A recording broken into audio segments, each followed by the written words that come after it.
Hi, and welcome to another episode of the Consulting Trap. I'm the host, Brian Maddox. With me today is Philip Hill from Purebred Marketing. Welcome, Philip.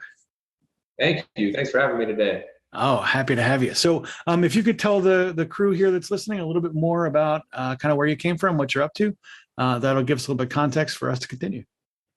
Yep. So I'm the founder and CEO of Purebred Marketing.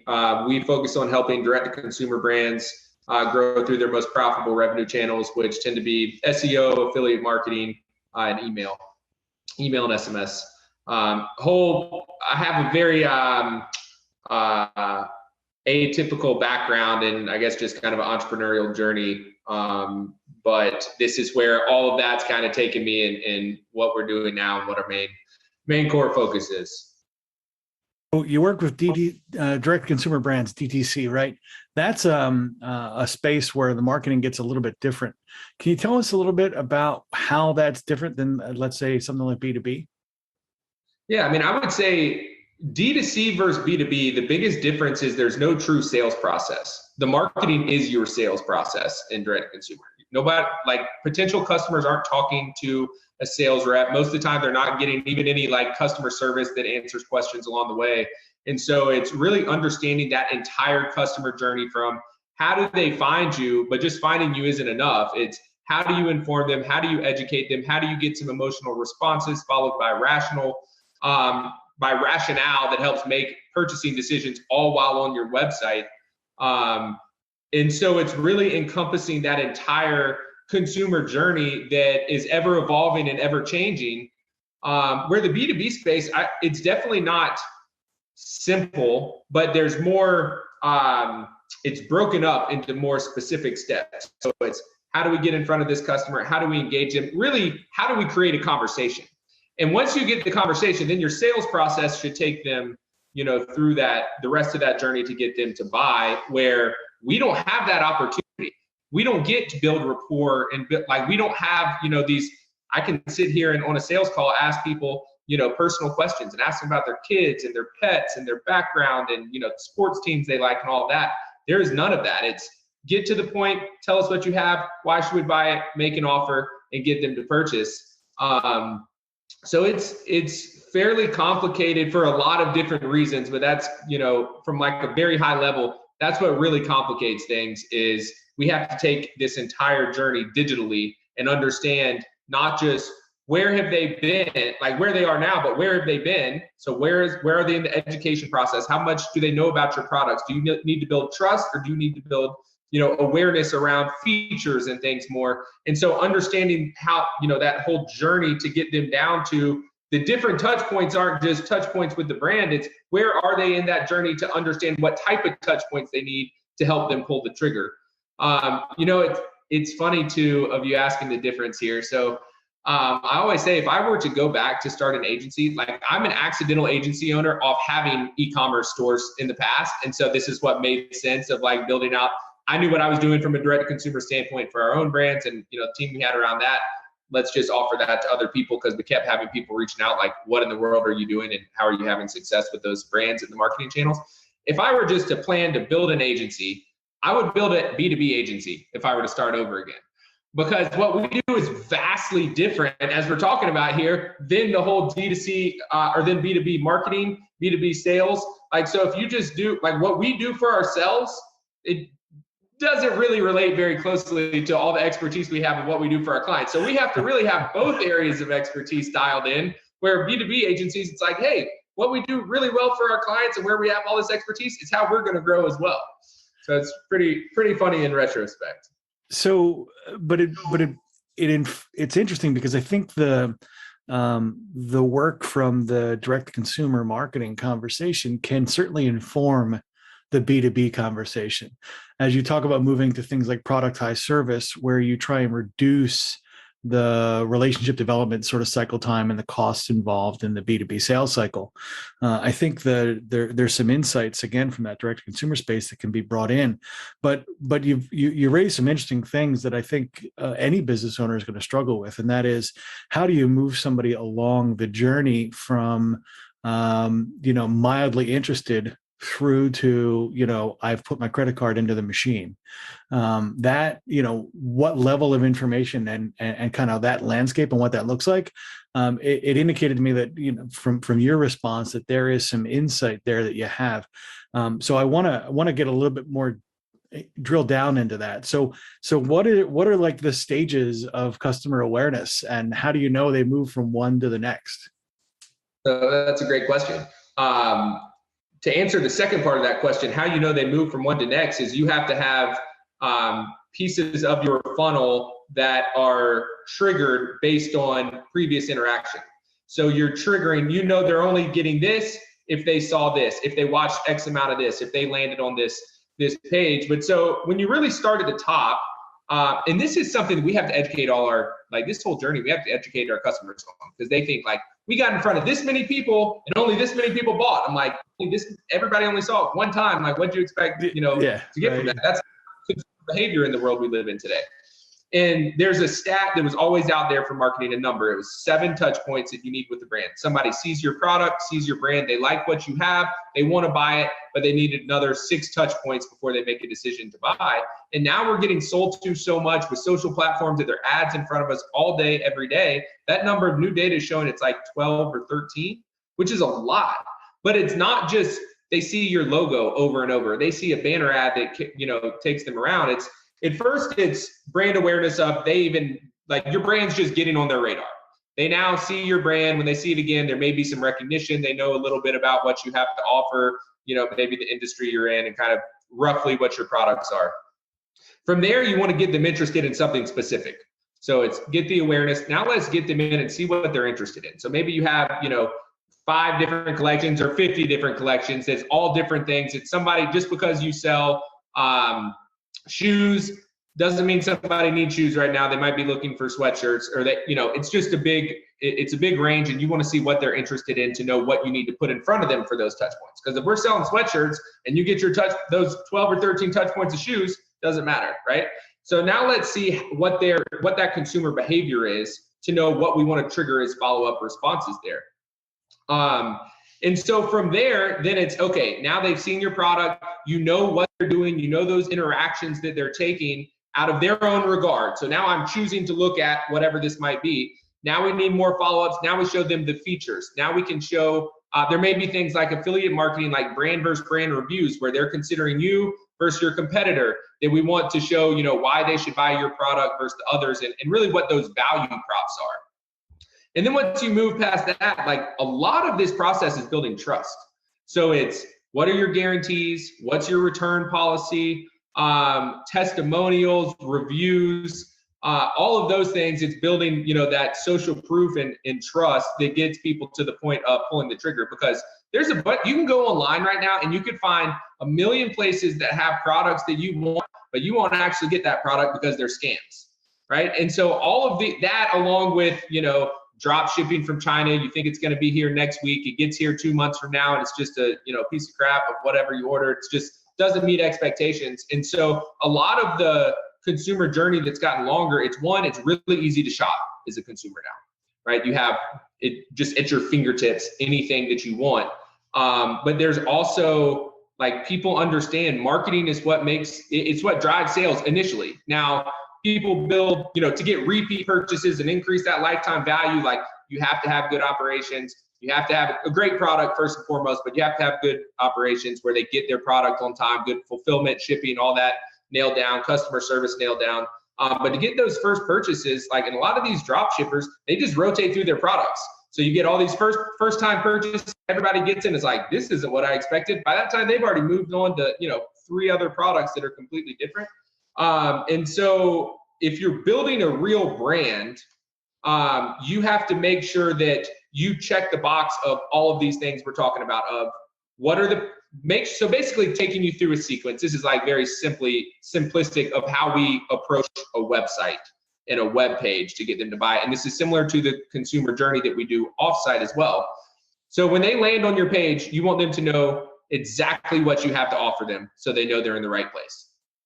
Following that, you really want to hit their pain points, like get them emotionally involved. Like, what are they missing out on if they buy from somebody else, if they don't buy at all? Or what are the pain points they're dealing with that your problem solves?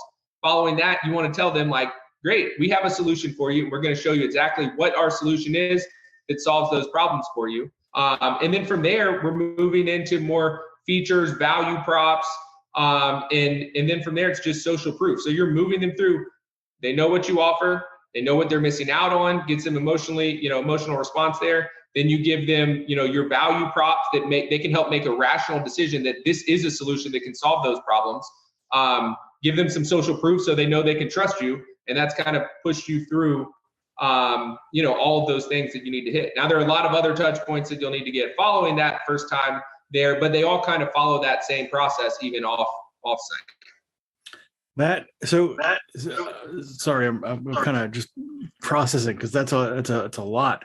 How, for your own firm, how are you dialing in those B2C or direct consumer learnings into your B2B marketing approach? You said, a little bit earlier, like, I've got this. If I could do it again, I would make it more aligned. I get that. But there's got to be some overlap there. So tell us where that overlap is. So for the guys that are out there doing B2B going, what can I pick up from this episode? Yeah. So there's definitely overlap. The psychology is similar. It's just coming to like, what are the goals? If you just have to get a lead, like people are busy, people don't want to give up their time if they're not really sure what that conversation is going to be about, but they're not putting any money forward just getting that lead, where direct to consumer is driving all the way through to them making a sale. However, on the flip side, it's far more expensive. Somebody's going to spend, tens or hundreds of thousands of dollars to work with us as opposed to buying a $50 product online. One of the biggest crossovers that we see is SEO. And the reason being, and really SEO more so than even Google Ads, because in our space, everybody knows how to run Google Ads. Everybody's good at running Google Ads, and everybody's customers are worth a lot of money. And so our cost per clicks are insane. It's like, $25 to $50 for most of the terms we want to bid on. SEO is, free. Like, we're very, very good at SEO. What we have dialed in from a direct consumer standpoint, other than our collections pages, product pages, we basically view our service pages is what they have for, collections of product pages. Right. And then outside of that, it's just content. The way you build links is similar. Like, all these things are, the approach to SEO is very similar to both. Now, what I would say is SEO for B2B is way easier than it is for e-com, because e-commerce has some, like a lot of the e-commerce platforms like Shopify, they have some technical things that you have to know how to work through for certain themes that aren't great for SEO. The average SEO that doesn't focus on e-commerce sites, they don't know to go fix those, or they don't know how to fix those. It's not super straightforward. And also understanding how to get conversions on a product page, which is all that matters. We can get all the traffic in the world. If that traffic doesn't convert, who cares, right?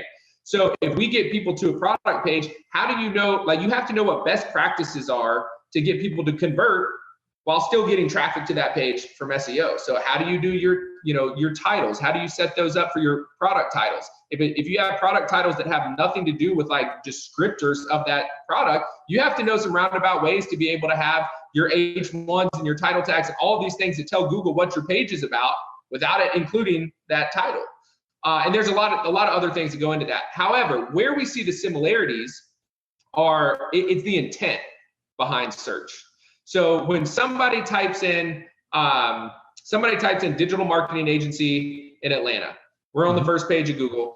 People are not just browsing for agencies. But like most people that are searching for a service and some descriptor, e-commerce marketing agency Atlanta, SEO company Atlanta, affiliate marketing agency, like all these types of terms, people are looking for an agency. They're not just like to work with. They're not just having fun browsing sites, right? And it's the same thing as, we'll go back to the shoes. Like if somebody's looking for brown leather boots, and you rank on the first page for brown leather boots, these people have buying intent to find brown leather boots that they like to buy, as opposed to something like interruptive advertising, with like TV or social, something like that. You're going out now, getting in front of an audience that may or may not be interested in what you are offering. Most of them probably aren't. From there, you're now having to educate them on what you have to get them interested. From there, you now have to you're pushing them down the funnel with all these different steps along the way, where they're starting up here with responsive marketing and we're responding to a search, we're starting this far down the funnel. So it's okay. They have what this site has what I'm looking for and what that searcher is looking for. So now we just really have to make sure that that is the type of brown leather boots they have. And that might not be the best example because maybe we get more descriptive. Brown leather cowboy boots, brown leather lace up boots, whatever that is, that now they have found what they're looking for. As long as they like what you have, it's a much shorter process to get them to purchase. And because they're already looking for what you have, there's not all this convincing to do. All the like convincing is really like, we're going to show you our process. And our sales process is also like very much a consultative sales process. We turn a lot of people away. We want to make sure that we're working with, the right people. They're invested as us as we are with them, and that we can make sure that, what we're doing is going to bring success to them. But so when we see that the leads we get from SEO versus anything else that we do, any of our other marketing channels, convert significantly higher in the sales process. And it's because those people are going to hire somebody for whatever it is that they're looking for. And we're one of the few options that, they nail down to reach out to, as opposed to like, hey, you should be interested in this and let me tell you why, and then having to rein them in. And that is by far what I would say is the biggest similarity. Now there are things like email, and like, sure, email is probably your highest ROI driver for a D2C brand and a B2B brand, but the way you approach email, very, very different. And so sure, the tactic's the same, but the strategy there is not much the same at all. So I would say SEO is where you can really have a similar strategy and yield a lot of success, really kind of depending on across all industries, as long as there's enough search volume for, what you offer for Right. what people are looking for. So you said something there, and it got me thinking a little bit, which is great, right? Because I enjoy doing that. But the thing that I was thinking about in this case was, when you start attacking your market, or addressing your market with content, where you address them in the funnel starts to become a very interesting conversation, right? Because it seems like, from your description, it makes a lot of sense to let your competitors and anybody else who's got a passive interest in doing so do the education, and you only want to capture them at the buying decision moment.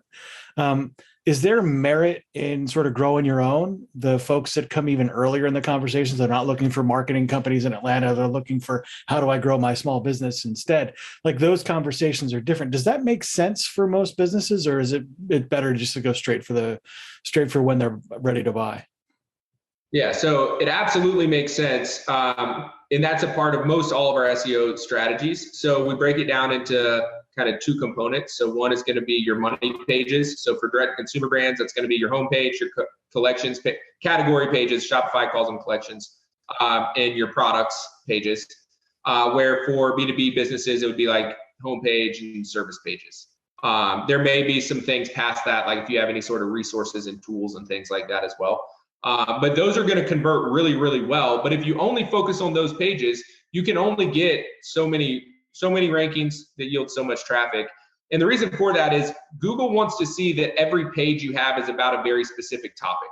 And so they know that whatever that search query is being responded about to this very specific topic somebody's looking for. And so if you have 5 services you offer, so you have a homepage and 5 services, you have 6 pages that you're not just going to rank for your primary keyword phrase. Like Google's algorithm has natural language processing all throughout it, that it really understands what your pages are talking about. So they're going to be synonyms for that. They rank as well. But once you get past those, like, the only way to get more traffic is, it's not to put more keywords in those pages, it's to create new pages. And so it's, okay, we've got all these people that are the lowest hanging fruit, that are looking for exactly what we do. How do we get in front of, let's go a step up. And how do we get in front of our target audience that doesn't quite know what they're looking for yet? Or maybe they roughly do, and they're batting the idea around of what they're looking for, but they're trying to get some clarity, they're trying to get some education, they're trying to get some answers. And so now we come up a level where there's just a plethora of content we can write about. So if we have a service page so on the B2B side, we have a service page that's SEO. So it's SEO agency, e-commerce SEO agency, whatever those pages are. Well, past that, now they're going to be people that are searching, should I hire an in-house SEO team or hire an agency? That's a great, now that's like just a half a step up. Like maybe looking for an SEO agency is basically what that search query means, right? Right. Then a step past that is people that are how to rank my Shopify site, or the best type of articles that drive product sales, or like there's all of these questions that people are wondering, but if they're searching for those answers, they know SEO is important, but they don't know what to do. And so within that, we can now educate them. We'll give them the answer that they're looking for, but we're also going to educate them on, might be more advantageous to have, an expert or have a team of experts that can do this for you. Here's some results that we've gotten for other people. And so you can paint that picture of, here's your answer, but I'm going to paint the picture of what it looks like to work with somebody that knows not only this question you have, but this means you probably have a lot of other questions. And so then you can drive them through as well. And that's getting people into your funnel further up. The thing about SEO versus paid, well, two things. SEO versus paid, it's well worth creating a lot of that type of content when it's free. When you're having to pay for clicks to get traffic and eyeballs, now it comes down to how much are you having to pay and how much is your customer worth, as opposed to with SEO, like let's write all this content, let's promote it offsite, get them to rank. Once we kind of anchor them on the first page, like you should always be having, increased traffic from the new content you're putting out, where once you get that anchored, you can kind of leave it alone. And for years, you're getting traffic coming there as well as all these new pages you're creating. So, the way I equate it to paid is like if you're spending $10,000 to make $30,000, you have to spend 20 to make 60, and you scale that up, your ROAS is never going to beat a 3x return, right? It's going to diminish at some point, and that's about it. It's not going to increase the more you spend most of the time. Where with SEO, you might spend $5,000 a month now, you're still spending $5,000 a month 3 years from now, but we've put out more and more content every single month. So for the past 36 months, you've had however many pieces of content is that goes up that we're going back and updating and building links to and all these things, that you're still spending the same amount of money but getting a stair step of rankings, therefore traffic, and therefore sales. And so that's where instead of having that 3x, and I'm not paid is extremely helpful and has its place, and most brands should run paid traffic as well. Source depends on what you're selling, all that, but I'm not downing that. It has its place. But over time, like we have clients that are making 50x on what we're making. Like we actually have a fair amount of clients that are outside of direct consumer for SEO because they just get referrals from other people we work with, and they're like, we don't care. SEO is the same. We know you can do a good job. We have a $4 billion company that we work with it's B2B company. We make up 4% of their marketing budget. All we do is SEO. They spend a ton on paid, a ton on TV. We make up 4% of their marketing budget, and we drive, the new stat was like 39.7. So 4% of their marketing budget, we drive 40% of their leads. And it's because of how economical SEO is. It's just making it through that little gap in the beginning. Do you have the cash flow to make through a few months where you're not making anything back? And if you can withstand that, you're going to make exponentially more than almost every channel you have, basically every channel other than email. That's awesome. That's awesome. So now I want to throw a wrinkle into the conversation. And so we've talked about the direct consumer. We talked a little bit about B2B, but it seems like the third wave here that we're really looking at is the product-led growth kind of companies that don't quite fit the B2C and don't quite fit the B2B because it's all hands off, right? Their sales process is different. Everything about that is different. Have you done any work in that space? And if so, how does that market space differ? So give me an example. Are we talking about like SaaS businesses? Yep. SaaS businesses? Okay. Yep. So you go look at all the big SaaS companies and see how they get a ton of their traffic and where they've really grown and invested. Most all of them have put in a huge investment on SEO. HubSpot, SEMrush, like they have so much content, really, really high quality content that about anything you're looking for related to who their customers would be, you're going to show up. They're going to show up in the rankings. And the thing about those companies, one, like the valuations, that's a whole different conversation, but they get valued so insanely high that they can just spend a ton of money up front. They're not even worried about profitability for a while. So it's like, write as much content as you can. They also spend as much money on paid up front. But once they have all those customers there, they built all this data or built all this content, that they have this huge bank of content. Like, think about how much money they make. Like, for the most part, those models are build an MVP, dump a bunch of money to acquire customers, because the customers is what whoever's buying you really wants. Once you have a product built, now there's no cost of goods other than like updating your digital product. There's no shipping. There's no, like, all these other costs that people have. There's no people providing a service other than like your rep or whoever you have to talk to there. That's where SEO can be. I mean, really, there's a ton of channels that work well. It's such a good business model for so many reasons.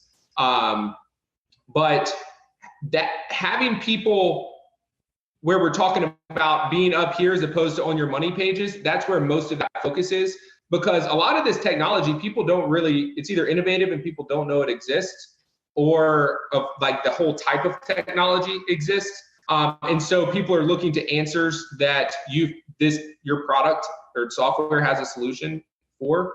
And so it's really like problem aware content you're creating, as opposed to people searching, like HubSpot falls in so many different things, like CRM for small businesses, marketing automation for, like, you rank for a few of those things, but for the most part, it's like you have tons of solutions built into that, built into your product, that you can write content like kind of endlessly and get people there. And if you sell something, so like HubSpot, we don't use HubSpot anymore, but we did when we did, I think the starter, or maybe like the professional, which is like the middle rung of the Marketing Hub, Sales Hub. Each of them are like $800 something a month. So think about month over month over month. Like, you can spend a ton of money, and like we were saying, let's create this content. We promote this content, and then you don't really have to do anything.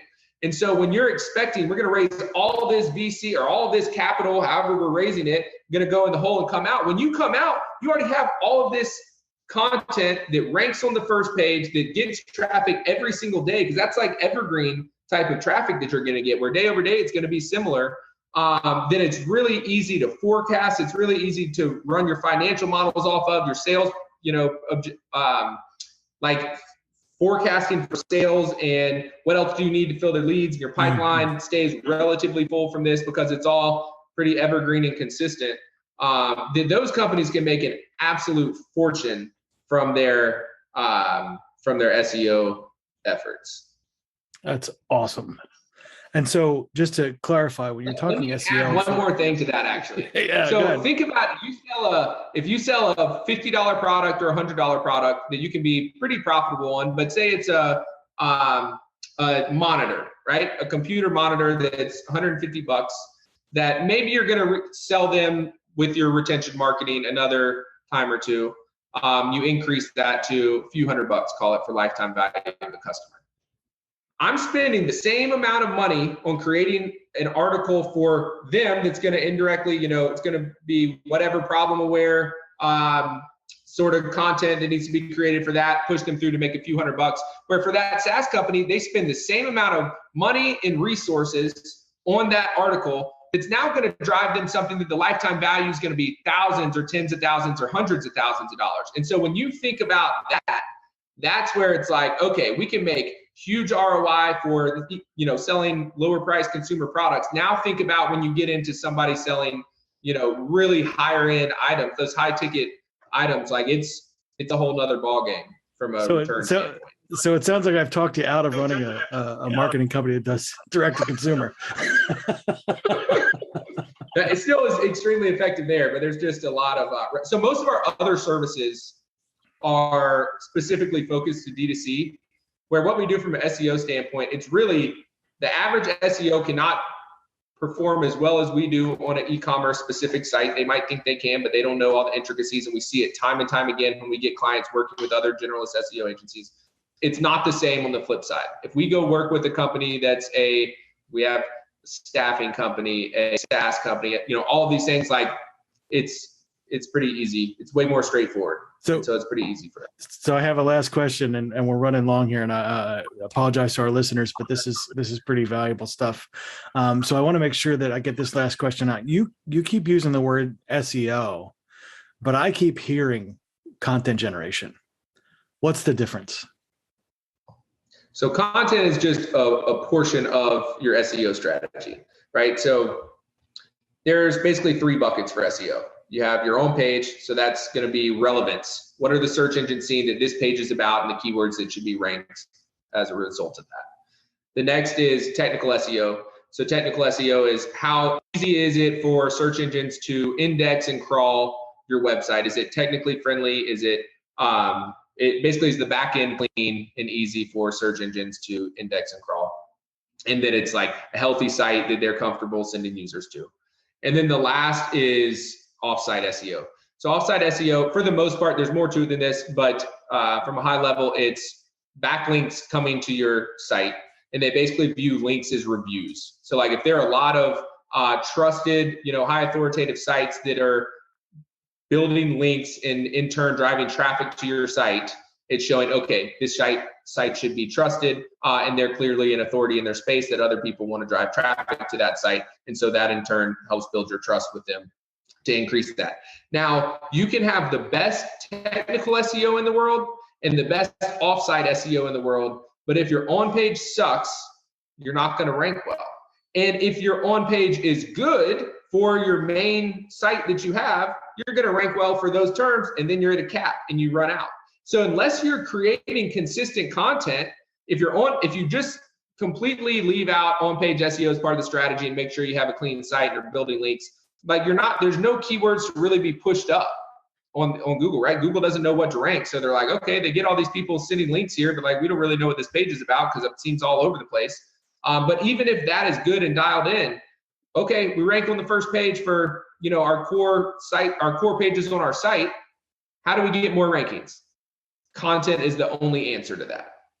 And now you can't just write content. There's a lot more that goes into it than that. But the way for you to consistently increase your rankings and your traffic over time from SEO is generating more and more content that is geared specifically towards, ranking well. Like obviously it has to answer your user's question. It has to be good quality content, but it has to be strategically created with SEO in mind. Gotcha. I want to thank you for being on the show today. How can people get a hold of you? I mean, you've got some solid gold here in this episode, and I'm really stoked to get this in front of our listeners. But when they want to learn more, and clearly the well is deeper than what we've covered here, how can they get a hold of you? Yeah, our website is purebredmarketing.com. You can find me on LinkedIn, Philip Hill, 1 L in Philip, Instagram, the Philip Hill. Any of those ways are good options. Awesome. And the 3 biggest kind of things you picked up on your journey? That I picked up on my journey? Yeah. Oh, man, 3 things. 1, you have to fully understand your consumer or your customer. So if we're going B2B, it's not, exactly a consumer. You have to understand your customer, what their pain points are inside and out. You have to know, you think you have a solution, but what does that solution solve? So really understand your customer, what their pain points are and what they need. The next, I think this is something recent that I have shifted. I got asked this on a podcast a month or 2 ago. He said, what do you think is the most important piece of marketing? And I said, this is very new that I would say this. I think messaging is the most important part of driving behavior. And you see all these ClickFunnels sites and things like that that are like terrible. They have no aesthetic appeal to them or anything, but it's all about really my first answer to this question, on top of messaging catered to that specific person. And then the third I would say is building a team. The right team is substantially more important than you trying to learn everything yourself, know everything yourself, be the best at anything, hire the best people, because that's the only way that you can scale and grow. And that's whether hiring, outsourced people, freelancers, agencies, and building an in-house team. If you can pay more to hire better people, it will pay back exponentially on that investment of hiring somebody, as opposed to either trying to do everything yourself or just trying to be cheap and on a budget. Awesome. Philip, thank you so much for your time today. Definitely want to see if we can't get you back on the episode here. This has been, you guys could listen to this episode over and over again and still pick something up. So thank you so much for your contribution to our listeners, and thanks for being on the show. Absolutely. Thanks for having me. Thanks for listening to this episode of The Consulting Trap. If you have suggestions for future episodes or would like to be a guest on our show, please send me an email at brian@podcastchef.com. That's BRIAN at PODCASTCHEF.com. Before we go, we'd like to thank the sponsor of our show, Podcast Chef. Podcast Chef helps turn ordinary podcasting into a revenue-generating lead magnet for your consulting business. Our Podcasting Done For You service takes away the headache of starting up and running your own podcast. Reach out now to take advantage of our 30-day money-back guarantee. Visit us at podcastchef.com to find out how our team of experts can help you leverage podcasting to take your business to the next level.